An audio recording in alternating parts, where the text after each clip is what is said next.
Mary Mac, dressed in black, silver buttons all down her back.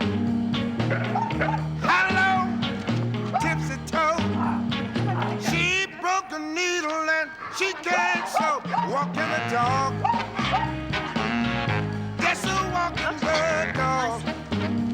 Okay, nice. If you don't know how to do it, I'll show you how to walk the dog.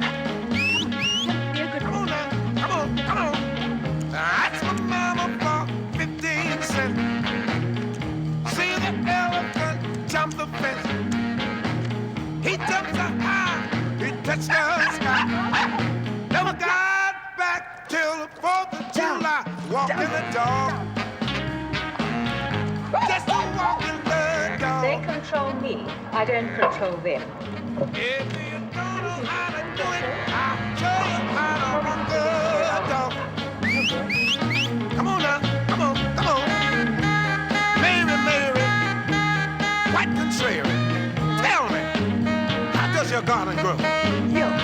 You got silver bells and you got cockle shells. Pretty maids all in a row.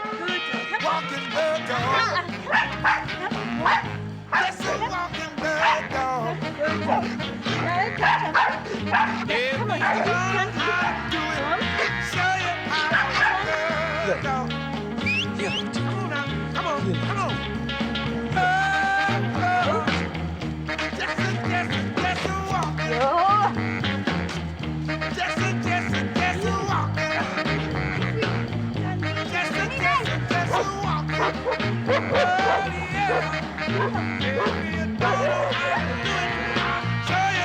Because it's a hell of a difficult to go for a walk with a dog like this.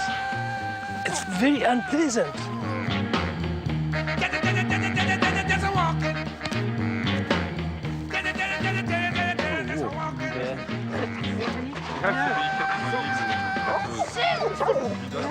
Honey. My dog's bigger than you. My dog's bigger than yours. My dog's bigger and he chases them. My dog's bigger than yours. My dad's tougher than you, Dad. My dad's tougher. They don't really listen to you if you call them. He's tougher and he can yell louder. My dad's tougher than you. And they called it puppy love. Oh, I guess they'll never know Lindy, how a young heart, how it really feels, and why I love her so. And they called it puppy love. Just because we're 17. Tell them all. Oh, please tell them it isn't fair. She's 7 months old. She's very hyperactive. I cry each night. The girls doesn't have young from this time of the day. My tears are all in vain. Oh, I hope and I pray that maybe someday you'll be back in my arms once again. Someone help me, please. one of our trainers has a very fancy Dalmatian that he imported from London who ate his lounge suite. A trainer. A trainer has a dog that ate his lounge suite. Let's say no more, shall we? It's unbelievable. Shall we say no more? He says the dog ate his lounge No. suite. The dog has such a kill to finish. Yeah. Taking dogs to training is taking dogs to a hunt. The situation is actually very serious. Dogs are not compatible with their families, and they're not compatible with society. Statistics have actually revealed that more than 3/4 of dog owners are experiencing behavioral disorders with their dogs. Further statistics indicate that more dogs die under the age of 2 as a result of being euthanized through behavioral disorders than from any other cause. We are hearing there's no such thing as bad dogs, only bad owners. But what I've discovered in my research over 30 years is that it's not that there are bad owners, it's that there is a bad system. I, at the moment, do a whole variety of plastic surgery, but for a long period of time did a lot of trauma surgery, and in particular children with dog bite injuries. I probably drained a large number of patients from the Santon area, and along with one of the plastic surgeons in Santon, probably saw most of the injuries that occurred. The GPs in the area tell me that they send about 10% of dog bites through to the plastic surgeons. The other 90% are fairly minor and they cope with themselves. So our practice is really confined to the very severe 10% of dog bite injuries. Most of them are children, mainly on the face, but some adult injuries, particularly severe, where they've been attacked by dogs, and those are usually on the limbs and on the abdomen area. One of the most severe injuries that I've treated in private practice was a family that had been attacked by 2 pit bull terriers. The mother was working in a scrapyard, and these pit bull terriers broke down the door of the Zozo hut she was working in. They attacked her, her son, and her daughter. She managed to get the daughter pushed through the window, and the daughter only needed about 200 stitches. The son had his throat ripped. He had one ear ripped off, the other partially ripped off, and about 10 or 15 major lacerations. The mother was virtually disemboweled and had far more severe injuries because she was the last to be pulled out of the hut.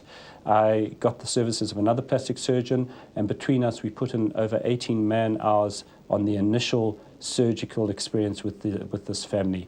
The little boy I'm still reconstructing. We're busy making a new ear for him out of rib cartilage, and he is probably about 1 or 2 operations away from having a surgery completed. Hi.